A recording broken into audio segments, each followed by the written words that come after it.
প্রথম যে রিমাইন্ডারটি আপনাদের সাথে আমি শেয়ার করতে চাই সেটি হচ্ছে, সম্মানিত সুধী, আমরা অনেকেই বাজার থেকে পশু আনার সময় বা কুরবানি করার সময় পশুর সাথে অনেক বেশি অমানবিক আচরণ করি। এতে করে কিন্তু আপনার কুরবানিটা, পুরো কুরবানির প্রক্রিয়াটাই প্রশ্নবিদ্ধ হয়ে যেতে পারে। তাই আজকের লাইভের মধ্য দিয়ে যারাই আপনারা যুক্ত হয়েছেন, আমি সবাইকে বলছি আমরা যাতে পশুর সাথে মানবিক আচরণ করি, কুরবানির পশুর সাথে এমন কোনো আচরণ যাতে না করি যাতে ওর কষ্ট না হয়, আমরা যেন এটা খেয়াল রাখি। বিশেষ করে জবাই করার আগে পশুকে ভালোভাবে রশি দিয়ে বেঁধে নেয়া এবং ছুরিটা, যেই ছুরি দিয়ে জবাই করা হবে সেটা খুব ধারালো থাকা। আল্লাহ রাসূল সাল্লাল্লাহু আলাইহি ওয়াসাল্লাম কিন্তু এই দিক নির্দেশনা আমাদেরকে দিয়েছেন। সুবহানাল্লাহ, ইসলাম যে কতটা চেক অ্যান্ড ব্যালেন্স, কতটা ভারসাম্যপূর্ণ জীবন বিধান। আল্লাহ রাসূল সাল্লাল্লাহু আলাইহি ওয়াসাল্লাম সহিহ মুসলিমের বর্ণনায় তিনি বলছেন, ইযা যাবাহতুম ফাআহসিনু যিবহা, তোমরা যখন জবাই করবে সেখানেও তোমরা ইহসান করো। কেননা আল্লাহ তাআলা সব জায়গায় ইহসানকে অবধারিত করেছেন। আমরা জীবনে যাই করব না কেন সেটা ইহসানের সাথে করতে হবে। তো পশুটাকে কিন্তু আমি জবাই করব, স্লটার করব, আল্লাহ রাসূল সাল্লাল্লাহু আলাইহি ওয়াসাল্লাম বললেন যখন স্লটার করবে, জবাই করবে, তখনও সেটার প্রতি ইহসান করে তোমরা জবাই করো না। ওয়াইদা যাবাহতুম ফাআহসিনু যিবহা, সেক্ষেত্রেও তোমরা সফট হার্টেড হও, সেটাকে ইহসানের সাথে জবাই করো। কিভাবে ইহসানের সাথে জবাই করবে? ওয়ালিয়ুহিদ্দা আহাদুকুম শাফরাতাহু ওয়ালিয়ুরিহ যাবিহাতাহু, তোমরা তোমাদের ছুরিটা খুব বেশি করে ধারালো করে নাও, যাতে করে খুব স্মুথলি স্লটারিংটা হয়ে যায়, খুব স্মুথলি কুরবানিটা তাড়াতাড়ি হয়ে যায়, যাতে প্রাণীটার কষ্ট না হয়। আমরা প্রায়ই আমাদের ব্যাখেয়ালে বা অবহেলাবশত কুরবানির পশু ট্রাক থেকে নামানো, হাট থেকে নিয়ে আসা, এমনভাবে আমরা কুরবানির পশুর সাথে ট্রিট করি, এতে করে কিন্তু অনেক অমানবিক আচরণ আমাদের দ্বারা প্রকাশ পেয়ে যায়। সো আমরা যদিও এটাকে জবাই করব, আমরা যেন ইহসানের সাথে জবাই করি, এই বিষয়টা যেন আমরা খেয়াল রাখি। এটা হচ্ছে প্রথম রিমাইন্ডার। দ্বিতীয় রিমাইন্ডার হচ্ছে, আমাদের দেশে প্রায় এটা ঘটে, জবাই করার পরে অনেক কসাইরা তাড়াতাড়ি এই পশুটার দেহ থেকে প্রাণ বের হয়ে যাওয়ার জন্য ছোট ছুরি দিয়ে জবাই করা প্রাণীটার গলার মধ্যে খোঁচা মারতে থাকে, গলায় বারবার খোঁচা মারতে থাকে। এটা কিন্তু ঠিক না। স্পাইনাল কর্ডে যদি আপনি জবাই করার পরে বারবার খোঁচা মারেন, তাহলে কিন্তু এই প্রাণীটার অপমৃত্যু হতে পারে, অর্থাৎ এটা স্বাভাবিক কোনো মৃত্যু নয়। স্বাভাবিক মৃত্যু হচ্ছে জবাই করে দেয়া, এবং ইসলাম এটাকে আমাদের জন্য বৈধ করেছেন। আমরা জানি যে পাশ্চাত্যে গরুর মাথায় বুলেট মারা হয়, অথবা ইলেকট্রিক্যাল শক দিয়ে ওটাকে হত্যা করা হয়, অথবা ভারী কোনো লোহার হাতুড়ি দিয়ে গরুর মাথায় আঘাত করে সেটাকে মারা হয়। কিন্তু ইসলাম এগুলোকে নিষেধ করেছে। ইসলামের বিধান হচ্ছে স্লটারিং করা, আপনি জবাই করে দিবেন। সেক্ষেত্রে আমার মনে হয় 10 থেকে 15 মিনিট যদি আমরা একটু ওয়েট করি, গরুর দেহ থেকে সবগুলো রক্ত কিন্তু বের হয়ে যাবে, ফলে এটার গোশতটা উপাদেয় হবে আমাদের জন্য। কিন্তু আমরা যদি তাড়াহুড়ো করে, বিশেষ করে অনেক কসাই ভাইরা রুহটা যাতে তাড়াতাড়ি বের হয়ে যায়, প্রাণটা যাতে তাড়াতাড়ি বের হয়ে যায়, জবাইয়ের পরে আবার ছোট ছুরি দিয়ে স্পাইনাল কর্ডে খোঁচা মারতে থাকে, এটা কিন্তু ঠিক না।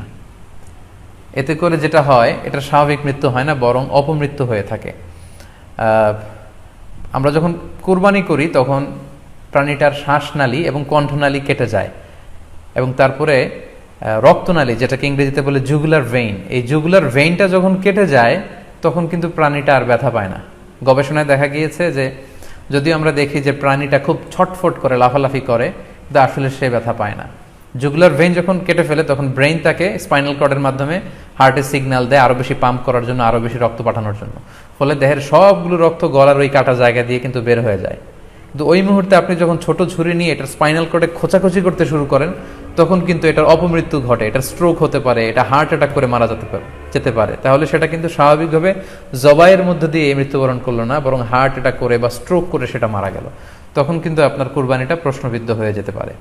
তো এই জন্য আমি সকলের কাছে অনুরোধ করব, আপনারা তাড়াহুড়ো না করে 10 থেকে 15 মিনিট একটু ওয়েট করেন জবাইয়ের পরে, এটাকে স্বাভাবিকভাবে, ন্যাচুরালি, প্রাকৃতিকভাবে এটা রুহটা বের হতে দিন। তা না হলে আমাদের কুরবানি কিন্তু প্রশ্নবিদ্ধ হয়ে যেতে পারে। 3 নম্বর রিমাইন্ডার হচ্ছে, আমাদের বাংলাদেশের অনেক জেলায় আমরা হিন্দু মুসলমান একসাথে থাকি। আমার কাছে নিউজ এসেছে যে অনেক জায়গায় অনেকে হিন্দুদের মন্দিরের সামনে কুরবানির গরু জবাই করে। এটা ঠিক না, কারণ আমরা জানি যে ওরা এই গরুর পূজা করে থাকে। সো আমরা এমন কিছু করব না যেটা ওদেরকে খুব বেশি কষ্ট দিবে।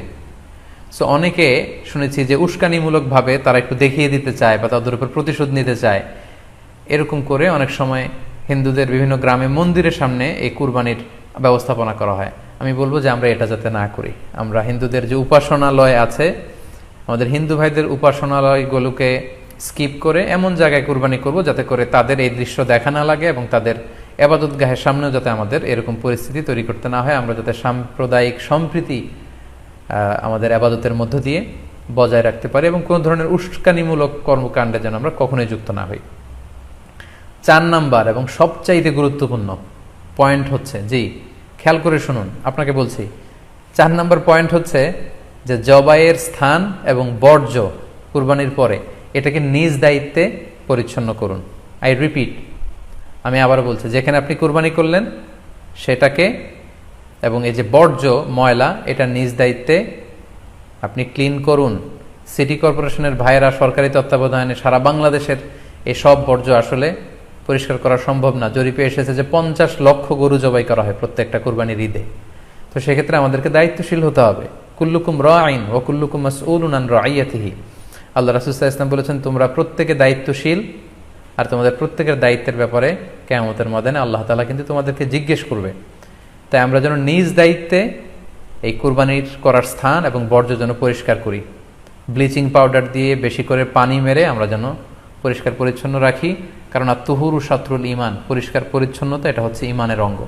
এই বিষয়টা জানে আমরা খুব গুরুত্বের সাথে নেই এবং নিজ নিজ কুরবানি আমরা যেখানে দিলাম সেই জায়গাটা যেন আমরা পরিষ্কার করি। বিশেষ করে বিভিন্ন সংস্থা যারা অনেক অনেক কুরবানি করবেন, ভলান্টিয়ারিলি বিভিন্ন কুরবানি করে কুরবানির গোশত বিতরণ করবেন, আপনারা এরকম ভলান্টিয়ারিলি ক্লিনলিনেস ক্যাম্পেইন করতে হবে যাতে কোনো ধরনের রক্ত, ময়লা, বর্জ্য, আবর্জনা না থাকে।